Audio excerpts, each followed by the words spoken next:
오늘 나는 엄마의 일기장에 눈물을 흘립니다. 엄마의 일기장을 읽어드리겠습니다. 2025년 가을 서울 아파트. 딸 박지영 45살. 오늘은 어머니 칠순 생신입니다. 오래된 장롱을 정리하다가 낡은 공책 한 권을 발견합니다. 표지에는 바른 글씨로 이렇게 적혀 있습니다. 박미숙의 일기. 1978년 첫 장을 펼칩니다. 삐뚤빼뚤한 글씨지만 한 글자 한 글자 정성스럽게 쓴 흔적이 보입니다. 딸은 그날 한 번도 물어본 적 없던 어머니의 25살을 처음 만나게 됩니다. 1978년 일요일 맑음. 새해가 밝았다. 남편은 새벽부터 나가서 아직 안 들어왔다. 아이들은 자고 있다. 나는 혼자 부엌에 앉아 이 일기장을 펼쳤다. 작년 추석에 시누이가 선물로 준 공책이다. 처음엔 뭘 쓸까 망설였는데 오늘부터 하루하루를 기록해보려 한다. 언젠가 이 일기를 다시 읽을 날이 올까? 그때는 지금보다 나은 삶을 살고 있을까? 딸은 어머니의 첫 문장을 읽으며 눈시울이 붉어집니다. 25살 박미숙. 결혼한 지 3년째 두 아이의 엄마였습니다. 박미숙은 1953년생, 경기도 수원의 중산층 집안 외동딸이었습니다. 아버지는 약국을 운영하셨고 어머니는 한복 솜씨가 좋아 동네에서 소문난 분이셨습니다. 미숙은 고등학교까지 무난히 나왔습니다. 성적도 중상위권, 친구들과 어울리길 좋아하는 평범한 여학생이었습니다. 대학 진학을 준비하던 1972년 집안에 큰 변고가 생깁니다. 아버지가 운영하던 약국이 화재로 전소되었고 빚만 남았습니다. 하루아침에 집안이 풍비박산 났습니다. 채권자들이 몰려오고 아버지는 술에 의지했고 어머니는 병상에 누웠습니다. 19살 미숙은 대학 진학을 포기했습니다. 친척집에 얹혀 살며 구두 공장에서 일을 시작했습니다. 그렇게 3년이 흘렀습니다. 1975년 봄 22살이 된 미숙은 중매로 한 남자를 만납니다. 박성호 26살. 영등포 철공소에서 일하는 성실한 청년이었습니다. 몇 번의 만남 끝에 결혼이 결정되었습니다. 미숙에게는 선택이 아니라 탈출구였습니다. 더 이상 친척집 눈치를 보고 싶지 않았고 부모님께 짐이 되고 싶지 않았습니다. 1975년 가을 달동네 새방에서 결혼식도 제대로 올리지 못하고 혼인신고만 했습니다. 그렇게 박미숙의 결혼 생활이 시작되었습니다. 3월 15일 수요일 그림. 오늘도 새벽 4시 반에 일어났다. 연탄불 지피고 보리밥 짓고 된장찌개 끓였다. 남편 도시락 싸고 큰애 학교 갈 준비시켰다. 남편은 오늘도 말없이 밥을 먹고 나갔다. 나도 말이 없다. 우리는 그냥 그렇게 산다. 큰애는 올해 국민학교 1학년이다. 작은 책가방을 메고 나가는 뒷모습이 대견하면서도 걱정이다. 신발이 또 해졌는데 새로 사줄 형편이 안 된다. 작은 애는 이제 4살이다. 이웃집 큰애들이 학교 간 사이에 데리고 논다.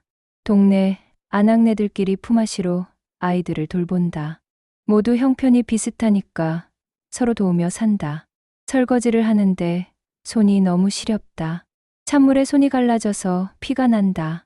동백기름을 바르지만 소용이 없다. 오늘은 봉제 공장에 특근이 있다고 단장이 연락했다. 작은 애를 이웃집 아주머니에게 맡기고 나가야 한다. 특근을 하면 2,000원을 더 받는다. 2,000원이면 큰애 공책과 연필 한 달치다. 가야 한다. 딸 지영은 일기를 읽으며 멈춥니다. 어머니가 25살에 이런 하루를 살았다는 게 믿기지 않습니다. 자신이 25살이었을 때를 떠올립니다. 대학을 막 졸업하고 친구들과 해외여행을 다녔던 그 시절. 어머니의 25살과는 너무나 다릅니다. 4월 3일 월요일 맑음. 오늘 월급을 받았다. 45,000원. 집에 오는 길에 계산을 해봤다. 방세 10,000원, 연탄값 5,000원, 쌀값 10,000원, 전기세 1,500원, 남은 돈 17,500원. 17,500원으로 한 달을 살아야 한다. 반찬, 비누, 기저귀. 모든 걸 이 돈으로 해결해야 한다. 남편 월급이 7만 원이니까 합치면 11만 5천 원. 그래도 항상 부족하다. 남편은 월급날만 되면 술을 마신다. 한 달 고생했으니 소주 한 잔쯤은 마셔야지 하면서 나는 아무 말 안 한다. 말해봤자 싸우기만 한다. 오늘도 남편은 취해서 들어왔다. 소주 냄새가 진동을 한다. 나는 이불을 덮고 자는 척했다. 5월 20일 토요일 비. 오늘 공장에서 사고가 났다. 옆자리 언니가 미싱에 손가락을 다쳤다. 피가 많이 났다. 반장은 약만 발라주고 일 계속하라고 했다. 병원에 가면 돈이 드니까. 언니는 손가락을 헝겊으로 감고 다시 이싱 앞에 앉았다. 나는 그 모습을 보면서 아무 말도 못했다. 점심시간에 언니가 울었다. 언제까지 이렇게 살아야 하나 하면서 나도 같은 생각을 했다. 하지만 입 밖으로 내지는 않았다. 말한다고 달라지는 게 없으니까. 저녁에 집에 와서 아이들 밥을 먹이는데 큰애가 물었다. 엄마, 우리 언제 고기 먹어? 나는 대답을 못했다. 아이를 재우고 나서 혼자 울었다. 6월 7일 수요일 더움. 벌써 날씨가 더워졌다. 여름이 오고 있다. 공장은 선풍기도 제대로 없어서 땀이 비 오듯 흐른다. 미싱 앞에 앉아 있으면 숨이 막힐 것 같다. 오늘 점심시간에 동료 언니들과 이야기를 나눴다. 한 언니가 말했다. 구로공단 쪽에서 여공들이 노동조합을 만들려 한다고. 근무 환경 개선하고 임금도 올리자고. 다른 언니가 말했다.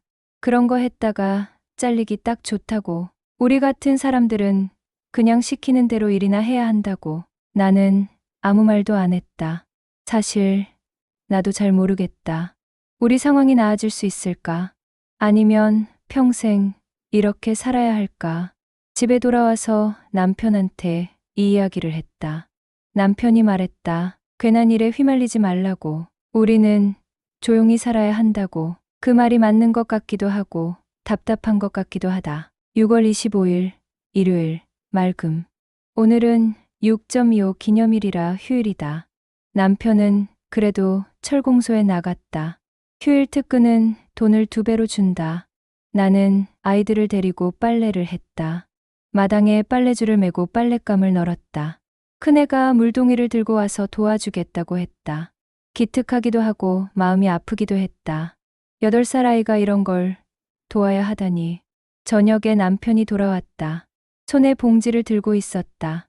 봉지 안에는 돼지고기 300g이 들어 있었다. 남편이 말했다. 오늘 특근비 받았으니까 애들한테 고기 좀 먹이자. 나는 울컥했다. 저녁에 고기를 구워서 아이들한테 주었다. 아이들이 눈을 반짝이며 먹는 모습을 보니 가슴이 먹먹했다.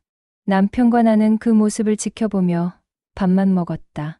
아이들이 다 먹고 난 뒤 남편이 남은 고기 한 점을 내 입에 넣어 주었다. 나는 그 고기를 씹으며 울지 않으려고 애썼다. 7월 10일 월요일 흐림. 오늘 저녁에 남편이 처음으로 제대로 된 이야기를 꺼냈다. 저녁을 먹고 나서 남편이 조용히 말했다. 미수가, 우리 2년만 더 악착같이 벌어보자. 그래서 방 2칸짜리로 이사 가자. 나는 고개를 들어 남편을 봤다. 남편 눈에는 진심이 담겨 있었다. 나도 일 더 늘릴게. 당신도 할 수 있으면 주말 특근 좀 해줘. 힘들겠지만 2년만 참자. 나는 고개를 끄덕였다. 남편 말대로 2년만 악착같이 모으면 정말로 더 나은 곳으로 이사 갈 수 있을 것 같았다. 그날 밤 남편 손을 잡았다. 거칠고 굳은 살 박힌 손. 우리는 같은 배를 탄 사람들이었다. 샵샵샵 일기 마이너스 1900년 8월 15일. 8월 15일 화요일 광복절 맑음. 오늘은 휴일이지만 남편은 일하러 나갔다. 나는 아이들을 데리고 국내 뒷산에 올랐다. 서울이 한눈에 내려다 보였다. 큰애가 손가락으로 가리키며 물었다. 엄마, 저기가 우리 집이야? 응, 저 아래 어딘가에 우리 집이 있어. 우리 집 참 작네. 나는 아이 머리를 쓰다듬었다. 지금은 작지만 나중엔 더 큰 집에서 살 거야. 아이가 물었다. 언제? 곧. 엄마 아빠가 열심히 일하면 곧. 산에서 내려오는 길에 문득 생각했다. 나는 지금 행복한가? 잘 모르겠다. 하지만 적어도 오늘은 이 순간만큼은 나쁘지 않았다. 10월 4일, 수요일, 흐림. 오늘 공장 분위기가 이상했다. 여공 몇 명이 어제 경찰서에 끌려갔다가 풀려났다고 한다. 무슨 유인물을 돌렸다는 이유였다. 나는 그 유인물을 본 적도 없다. 하지만 다들 수군대는 소리를 들으니 뭔가 큰 일이 일어나고 있는 것 같다. 반장이 아침 조회 때 경고했다. 괜한 일에 휘말리지 말고 각자 일이나 열심히 하라고. 점심시간에 옆자리 언니가 조용히 말했다. 우리도 사람인데 왜 이렇게 살아야 하냐고. 하루 12시간씩 일하고 월급은 쥐꼬리만 한데. 나는 그 말에 뭐라 대꾸할 수가 없었다. 맞는 말 같기도 하고 무섭기도 했다. 1978년 가을, 대한민국은 격변의 시기를 향해 가고 있었습니다. 박정희 대통령의 유신 체제는 18년째 이어지고 있었고 Y 여공 사건이 일어나기 불과 1년 전이었습니다. 노동자들, 특히 여성 노동자들의 권리는 바닥이었습니다. 하루 12시간에서 14시간씩 일하고 화장실 가는 것조차 제한받았습니다. 하지만 박미숙과 같은 평범한 사람들에게 정치는 여전히 먼 이야기였습니다. 당장 내일 밥을 먹이고 방세를 내는 것만으로도 벅찬 삶이었으니까요. 11월 20일 월요일 추움. 벌써 겨울이 왔다. 연탄 값이 올랐다. 한 장에 40원 하던 게 50원이 됐다. 쌀값도 올랐다. 한 가마에 3만 원 하던 게 3만 5천 원이 됐다. 월급은 그대로인데 물가만 계속 오른다. 저녁에 남편과 계산을 해봤다. 이렇게 가다가는 저축은커녕 빚만 생길 것 같다. 남편이 말했다. 자기가 일요일에도 나가서 일하겠다고. 나도 말했다. 내가 야간 특근을 더 하겠다고. 하지만 둘 다 알고 있었다. 이렇게 해서 언제까지 버틸 수 있을지. 12월 12일 화요일 눈. 오늘 큰애가 학교에서 상을 받아왔다. 글짓기 대회에서 1등을 했다고 한다. 상장과 함께 공책 5권을 부상으로 받았다. 큰애가 상장을 내밀며 말했다. 엄마, 나 나중에 크면 글 쓰는 사람 될래. 나는 아이를 안아주며 말했다. 그래, 철수야. 너는 꼭 내가 하고 싶은 거 하면서 살아. 남편도 아이 머리를 쓰다듬으며 말했다. 아버지가 열심히 일해서 너 공부시킬게. 그날 밤 남편과 나는 오랜만에 이야기를 나눴다. 우리 아이들만큼은 우리처럼 살지 않았으면 좋겠다고. 제대로 공부시켜서 더 나은 삶을 살게 해주고 싶다고. 그게 우리가 이 힘든 하루하루를 버티는 이유라고. 12월 31일 일요일 눈. 1978년의 마지막 날이다. 올해를 돌아보면 참 많은 일이 있었다.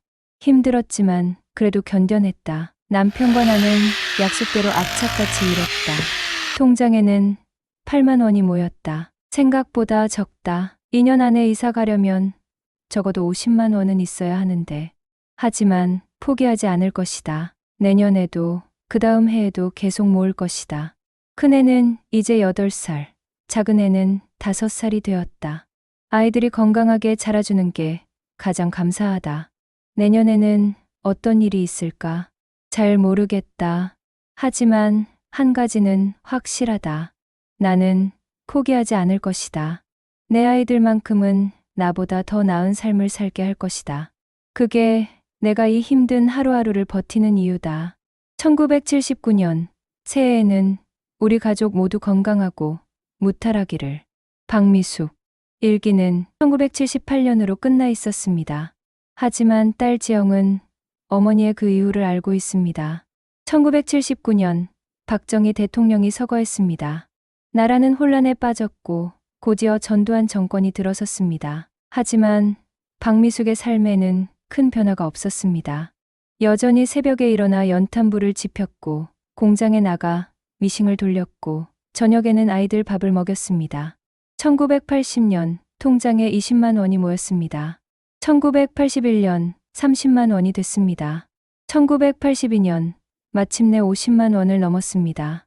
그해 가을 박미숙 가족은 방 2칸짜리 집으로 이사를 갔습니다.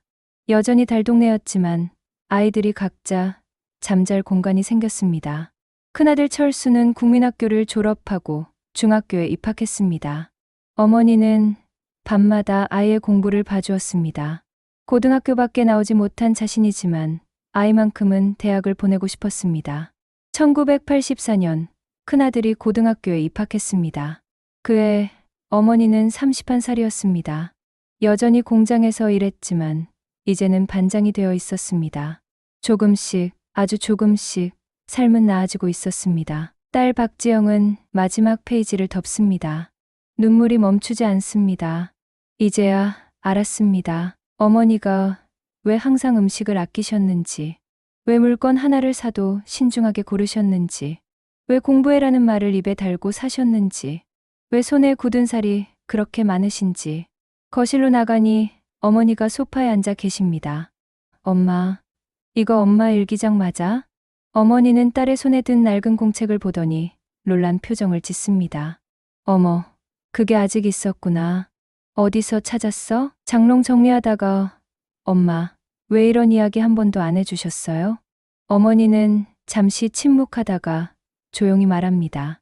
말해봤자 소용없잖아. 다 지나간 일인데.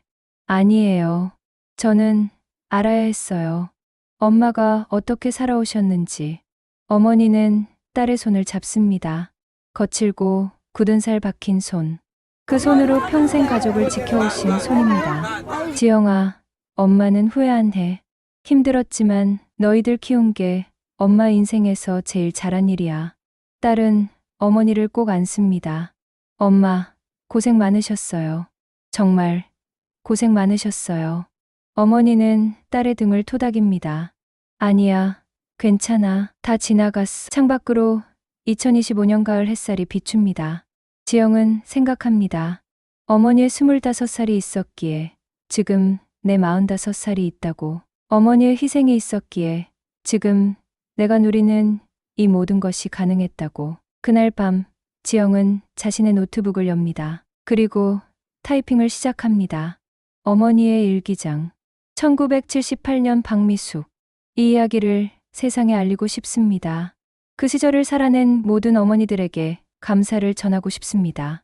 이 영상을 보고 계신 여러분, 혹시 여러분의 어머니, 아버지도 이런 시절을 살아오셨나요?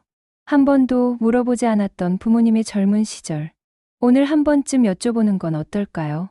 엄마, 아빠, 젊었을 때 어떻게 사셨어요? 그 이야기 속에 우리가 몰랐던 희생과 사랑이 담겨 있을 것입니다.